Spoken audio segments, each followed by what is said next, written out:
You are listening to the IoT For All Media Network. Hello, everyone, and welcome to another episode of the IoT For All Podcast. I'm your host, Ryan Chacon, and on today's episode, we have Phil Skipper, the Head of Business Development of IoT at Vodafone Business. They are an organization within Vodafone Group that helps provide services globally, regionally, and locally, whether it's mobile, fixed, unified communication, Internet of Things, and cloud and security. Basically, the idea there is to help them connect people, places, and things that matter for businesses whenever they want. This episode's fantastic. We talk a lot about the evolution of IoT from a technology as an operational asset standpoint. We talk about how 5G will impact and change IoT, how quality of service becomes central for future IoT hyperscalers. We talk about kind of what hyperscalers are and how the quality of service matters so much. And then we get into more challenges around the space and challenges related to connectivity, related to just IoT in general and digital transformation across the board. So I think you'll find a lot of value in this episode. But before we get into it, if any of you out there are looking to enter the fast-growing and profitable IoT market, but don't know where to start, check out our sponsor, Leverage. Leverage's IoT solutions development platform provides everything you need to create turnkey IoT products that you can white label and resell under your own brand. To learn more, go to iotchangeseverything.com. That's iotchangeseverything.com. And without further ado, please enjoy this episode of the IoT For All podcast. Welcome, Phil, to the IoT For All show. Thanks for being here this week. Pleasure. Yeah, it's great to have you. Definitely looking forward to this conversation. And I wanted to kick it off by having you just give a quick introduction about yourself to our audience. Fantastic. Well, look, my name's Phil Skipper, and I'm the head of strategy for Vodafone's IoT business. Now, Vodafone IoT is part of the Vodafone Group, and we focus on delivering just IoT solutions to our customers. So our mission is really quite simple: to connect anything, anywhere, and enable our customers to really get the benefits of digitizing their businesses around IoT. And now tell me, from when Vodafone obviously has been around for a while, how long have you all been in the IoT kind of focused area, and kind of what's that evolution looked like for you internally? Well, I've been in IoT ever since it was called something like telemetry and SCADA. And I've worked in many, many different industries to get to where I am now with Vodafone IoT. Vodafone IoT started around 10 years ago, and we're now the leader for global connectivity worldwide. We connect about 140 million devices across a variety of different verticals, from automotive and healthcare right the way down to utilities and buildings. So the business has grown really quite spectacularly over the last 10 years. And with all the signs we're seeing in the market, it's poised to grow even further in the future. Absolutely. One thing I'd love to hear about from your perspective, since you've been in the space for a while, is talk about how IoT has really evolved from just a technology kind of discussion to more of an operational asset for businesses. Yeah, and I think this is really at the heart of how we approach IoT. So if I look 10 years ago, IoT was an interesting technology. And most of the projects that we had at that time were people exploring how IoT could be used within their businesses. And the automotive industry was clearly one of the first to really understand what power IoT could unleash in terms of improved operational performance as well as improved customer services. Now, what we're seeing, and if you take some of the analysts, Transformer are predicting about 30 billion devices connected on IoT, is not only the growth in connections, but the increase in consumption. Okay. And that shows to us that customers are becoming more and more reliant on IoT. And that's why we have this phrase, moving from a technology to an operational asset. Because as companies rely on IoT to deliver their customers' customer experience, so connectivity becomes almost as critical as electricity. So if the electricity goes off, the factory stops. The same is around connectivity. So what we're seeing is it's moving from just a debate about technology to a much more significant question about how do I run my business, but more importantly, who is the right supplier that can not only build me an IoT system, but can also run it for the next 5 to 10 years. Yeah, it's very interesting to kind of see the feedback or the adoption when it comes to it being more of a managed service versus being something that companies want to take on themselves and really run internally. From your perspective, what have been the biggest things that have kind of driven adoption now as IoT has kind of been progressing into more of an operational asset? What have you kind of seen on your end? Yeah, I think what's happened is that when we first started off, it was really just used as a way of gathering data, but that data actually wasn't Right. used for very much. I think particularly over the last 5 years, as the ability to connect things has become cheaper, the ability to process things has become cheaper, but also your ability to process things in a more performant way using AI and the edge, that's actually made the data element much more important. So what we've seen, it's become a much more three-dimensional element. It's no longer simply about, can I get the data, can I connect, can I understand when something's broken, into how can I use the data much more proactively in terms of predicting what could actually happen. And I think that's part of the maturing process as it moves from simply, can I connect something and that's a useful technical exercise, to Right. how can I use it to drive wastage out of my business? Mm. How can I use it to deliver what I do in better ways? And then how can I use it to create new customer propositions and engage more with the customer? And I think over the last year, we've seen that sort of almost take a step change as we move into sort of more sustainable approaches to business, where, of course, if you're taking out wastage, you're becoming more sustainable. You've got the ability to move to more sustainable ways of doing business, and also the ability to influence customers to consume your services Right. in a more sustainable way. Yeah, we're really starting to see real ROI out of these solutions. I think before we saw a lot of things getting to the pilot stage and really not being able to be justified moving past that.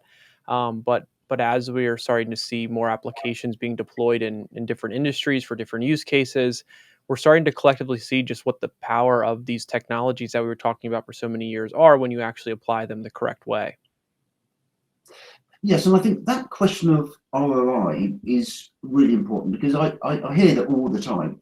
Sure. And we do a number of surveys, and ROI is never one of the barriers to IoT adoption.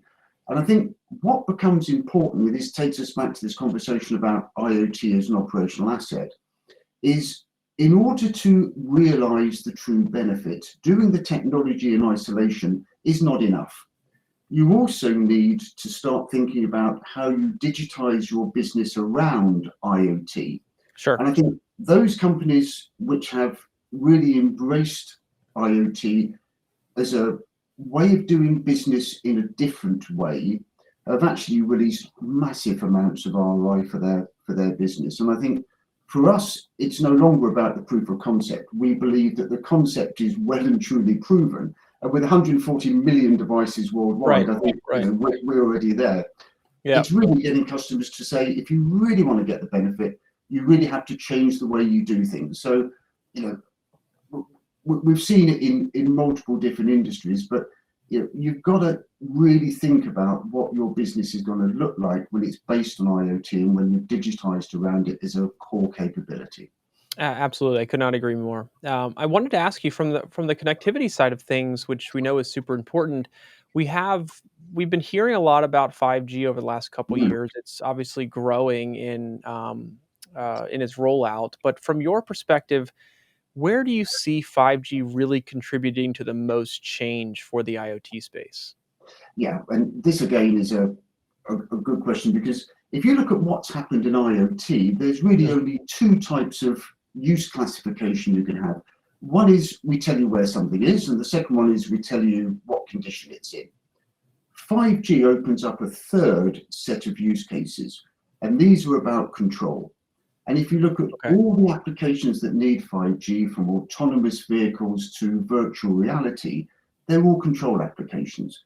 And I think that is the real game changer for us in IoT, and we call it 5G for IoT, because it enables this brand new classification of IoT devices which are controlled. And they could be AGVs, transfer tables in factories, Right. AR, all of these things, they're all dependent on 5G, because it gives you a couple of major benefits. And low latency, is good, but fast is not what necessarily what you need. But 5G gives you the combination of low latency, high bandwidth, and quality of service. That makes the proposition much more deterministic.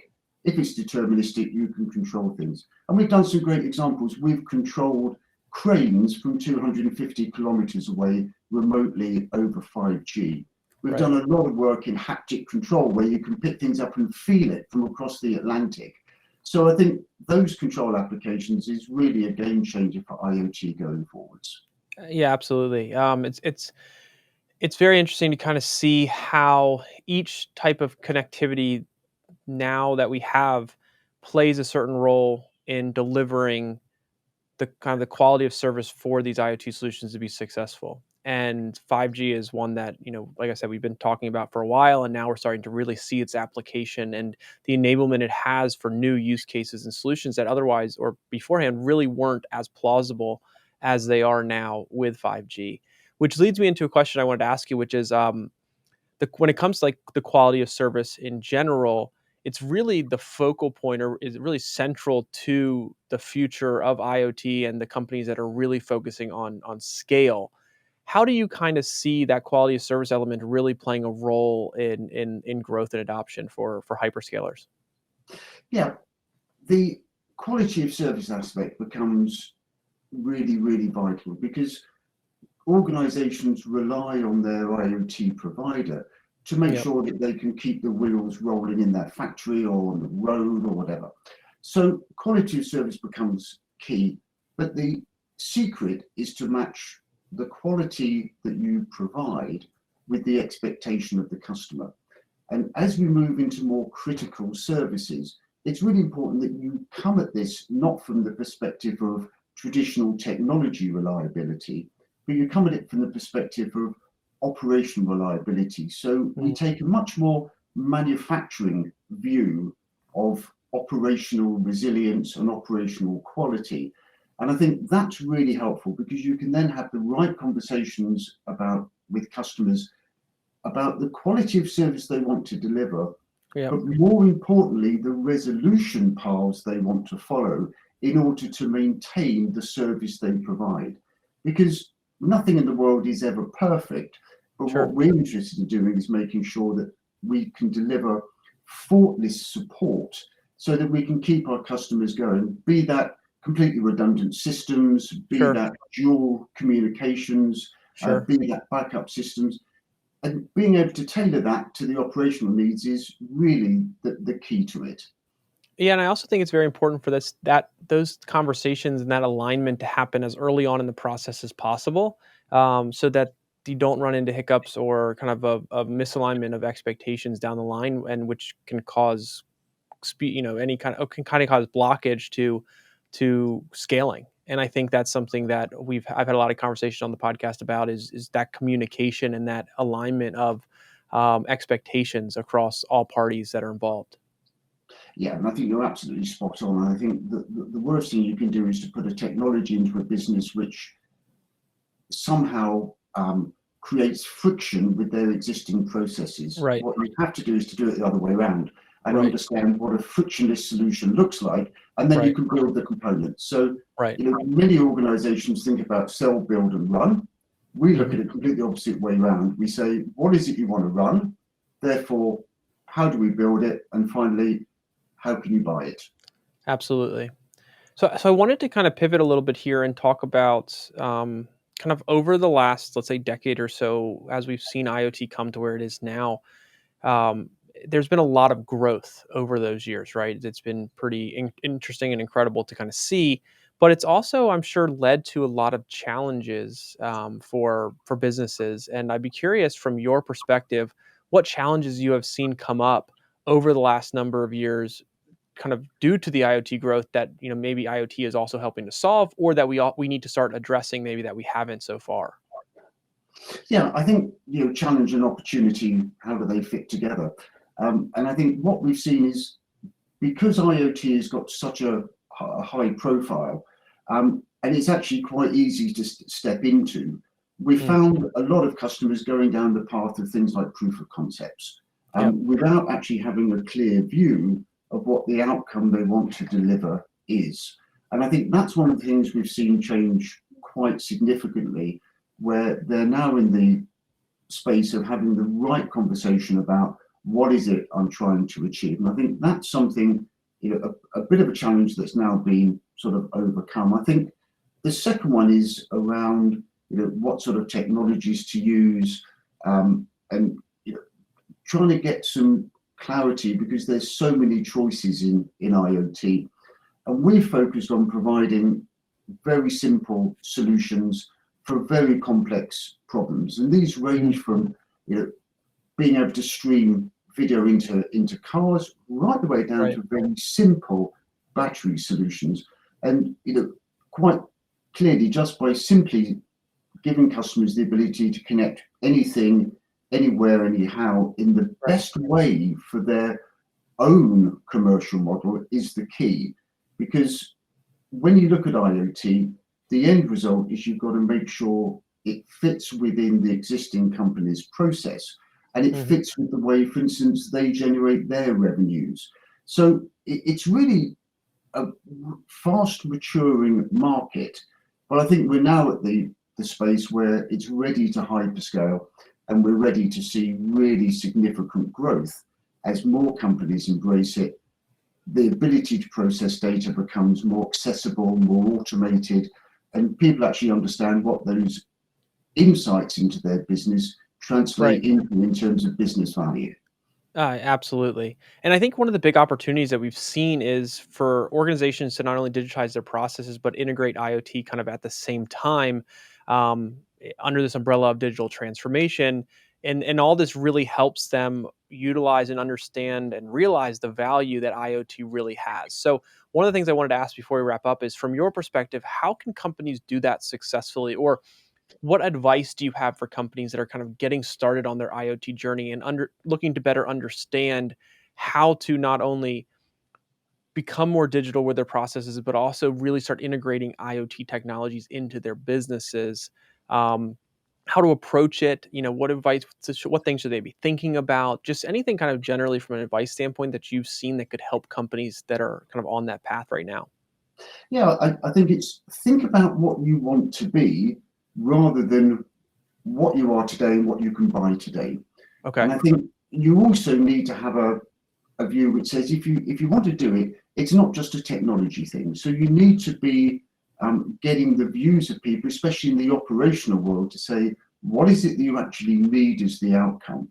Once you've got that, you can very simply translate it back down the line into what it is, how you want to configure it, how you integrate it, and so on. And I think that's the real key. Think about what you want to be rather than what you are. Yeah, that's great. I think it's always interesting when I talk to experts in the space around how they approach those conversations with companies and that advice that they give. And I think understanding where you're trying to go, what you're trying to solve, be as prepared as you possibly can as early on in the process really contributes to that.